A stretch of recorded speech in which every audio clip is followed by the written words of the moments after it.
Minarinate ko lang guys yung chicken breast sa toyomansi. And after a while, I'm gonna put this chicken giniling. Yeah, it's magnolia guys. Sa botchok. And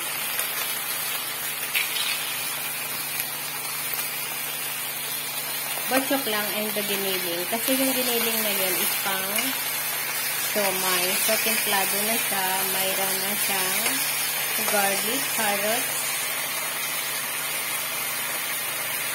and onions. And, yeah, celery. At bumili lang ako ng botchok para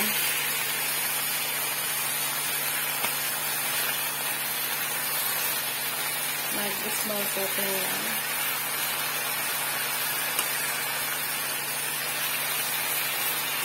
Actually, ito po ay magdamag na naka-marinate.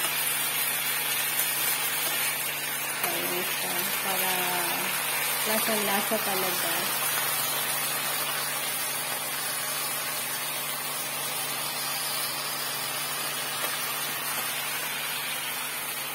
I'm using the induction again. Induction stove for this small cooking.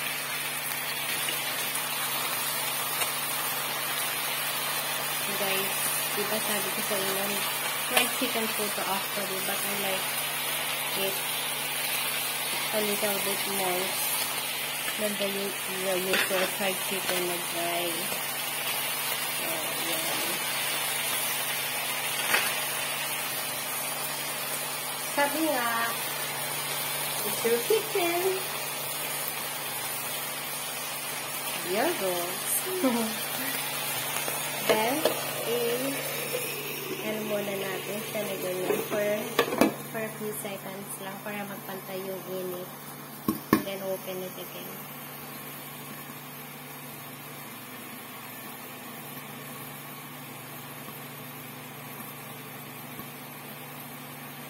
Kasi yung chicken, titignan yung easy to cook yan, malambot, unlike the pork.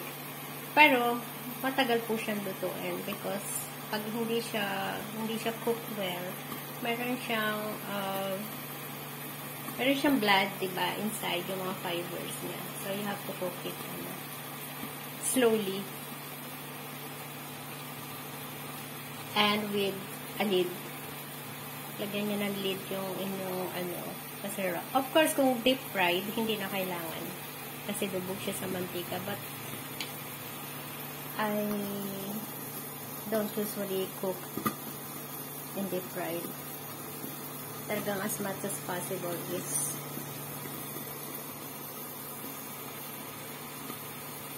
and that's enough na. Tanggalin na natin siya.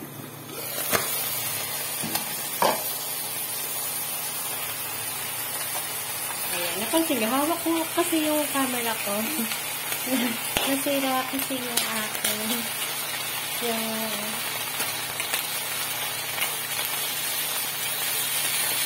tripod. Portable tripod. Ayan. Simple cooking with that. Amethyst.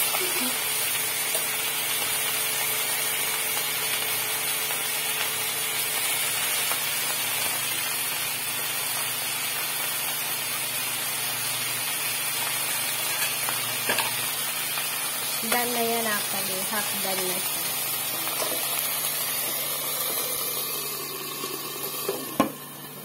For another.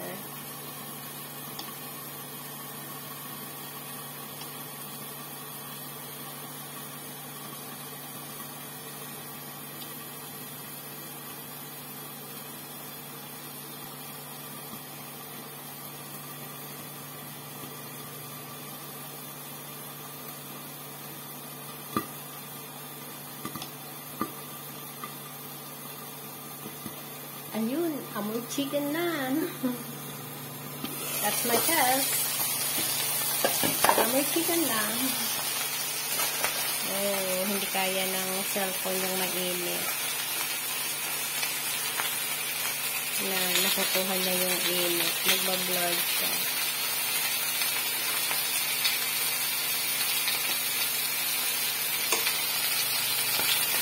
Hindi ko pwedeng ilapit.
Hindi po lang sikte.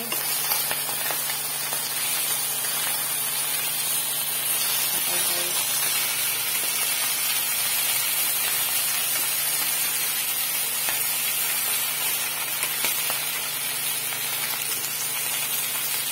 It's Sunday, guys. So, medyo okay tayong mag-cook ngayon.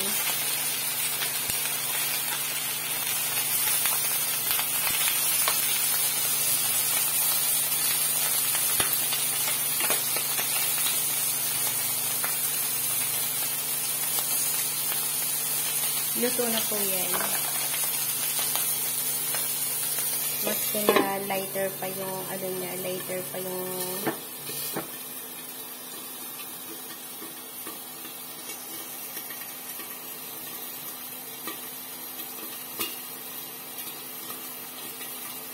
okay, yan na natin. Let it cook there for a few seconds while preparing for this one. I'm gonna cut it and put it directly.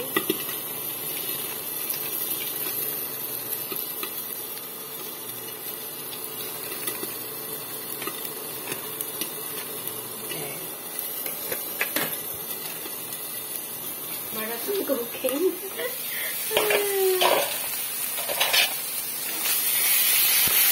Yan, nakita niyo yan. Yan, nakita niyo yan. It's very white. But it's done already. So, how soft this chicken is.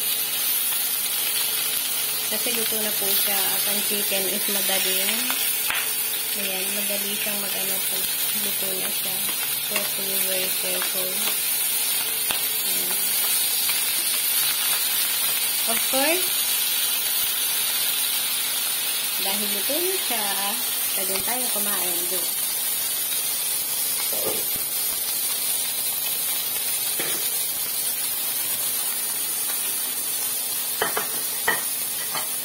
Gugulan ba kayo kasi? Ayan. Okay, that's it. I'm gonna put it here.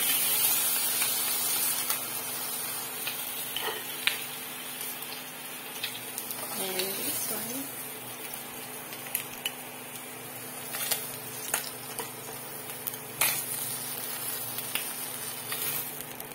And then, we're gonna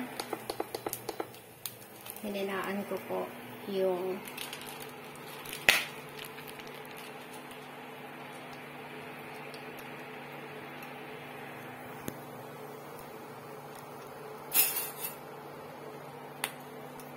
ang hirap magluto ng hawak yung ano no, but this is an impromptu cooking at nasira ko yung nabali ko yung stand ng cellphone.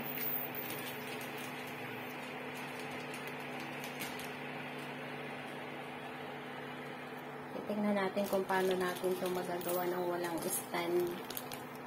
See that?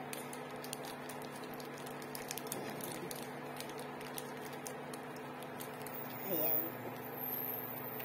Kalahating kilo po kasi ito eh. So, ang lulutuin ko is just 1/4. For the bok choy, just for me to have some vegetables para sa aking chicken.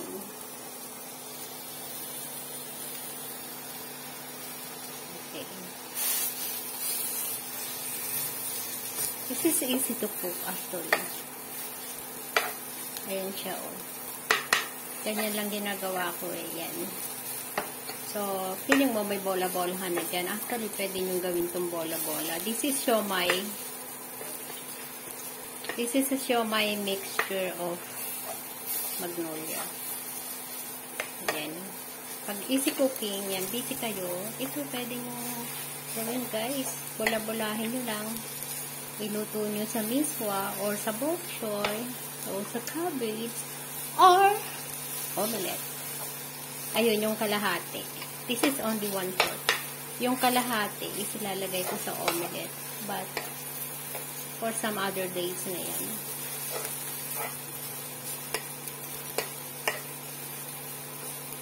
Ayan, ganyan siya. Tapos, di ba nakita nyo, mayroon na siyang garlic. Hindi na tayo gagamit ng another set of garlic and onions. Ayan, may carrots na rin siya. Diced carrots. And, of course, pinipit na garlic. Ayan, meron na siya. So, free na kayo dun sa trabaho na yun. All you have to do is cook it a little. Ayan, ganyan. Actually, ito lang pwede nyo ng iulam. Gumawa lang kayo ng toyo at calamansi. Or lemon. And presto. Yeah. This is my fried chicken. My own style of fried chicken, guys. Kasi iba yung fried chicken. Yung iba, baka hanapin nila yung deep fried. Hindi po ako nag-deep fried.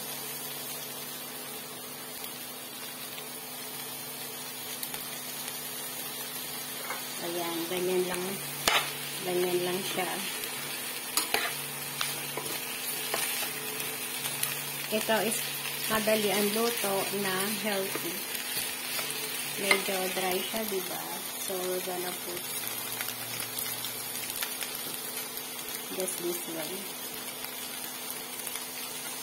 The toyo, the magic toyo. And add up. And in a few minutes, seconds, you have an instant vegetable. Yeah.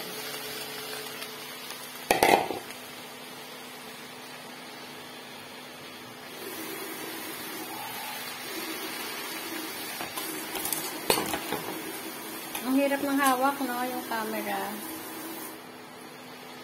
Hindi kasi ako sanay nang naka-steady. Yeah, a little water will do. And ayan.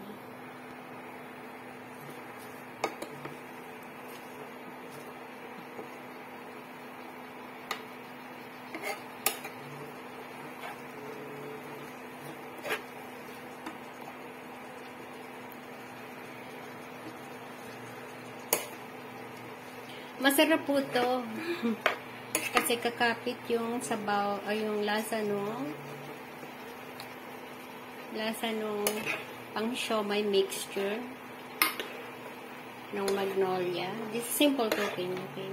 It's not elaborated cooking. And for busy people, na wala nang yung parang kung ano-ano pa yung ginigisa-gisa nyo na napakatagal, you can do this.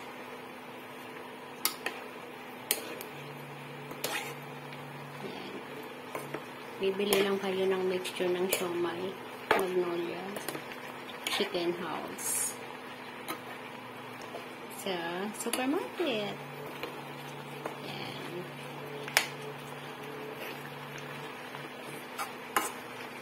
Yan. Napaka-easy cooking po nito. Napakadali. And let's add up some.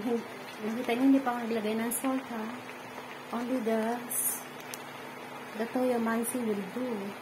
Kasi medyo maalat siya. So, ma-over na tayo sa healthy cooking. Healthy cooking kasi po ako. So, from time to time, ang makikita niyo yung niluluto ko is not the elaborated cooking, but the very simple one.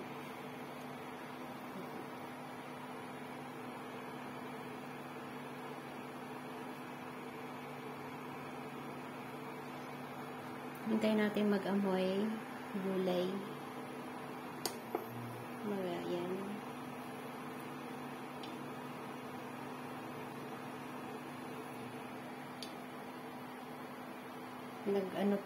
Parang smoky yung camera ko kasi malapit. Gawa ng nasira ko nga yung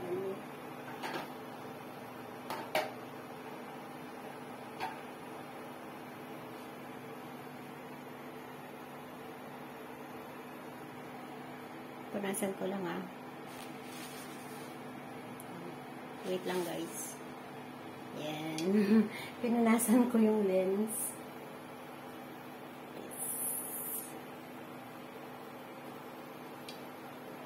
Okay, luminaw na.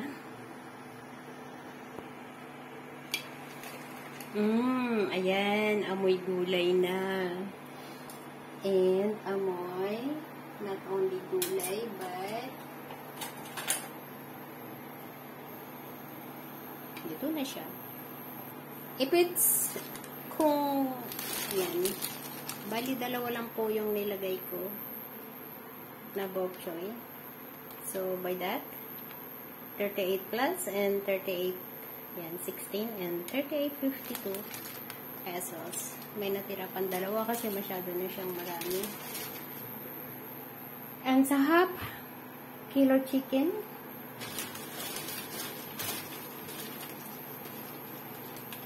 one-fourth lang yung nilagay ko for this. Actually, baka wala pa kasi mas marami natira. Kasi pang omelette ko naman yun. I wanna cook omelette.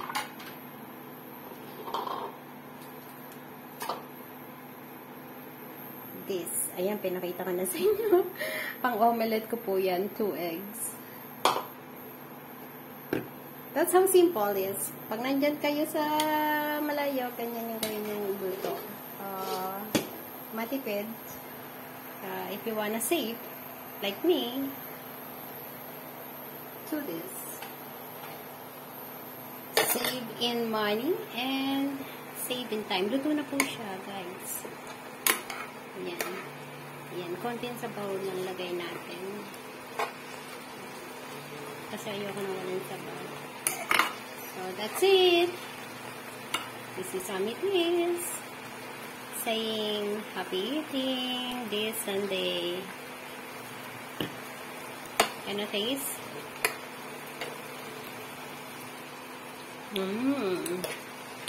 Sarap po talaga. I'll tell you, masarap siya.